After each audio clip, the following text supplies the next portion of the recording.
So in this video, you'll learn how to disable call forwarding on your Samsung Galaxy A36. So start by opening the phone app, then select Keypad.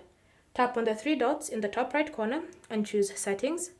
And then in your call settings menu, find Supplementary Services and select it. Wait for them to load. And once loaded, you want to select call forwarding. And then whether you've chosen to enable voice calls or video calls, you want to select any of these two options. And then wait for them to load as well. Once they're loaded, you then want to go to the category you've used to enable call forwarding. So for me, I have two options. I have forward when busy and forward when unreachable. So if I ever want to disable call forwarding, I'll just tap on any of these options. And then once this pop-up appears, select disable. Once you've done that, wait for the changes to be loaded. Now you'll notice that that specific option when it comes to call forwarding has been disabled successfully. So it says no number set, which means that it's been turned off. Again, you can do the same thing if you've enabled another category in this voice call forwarding option.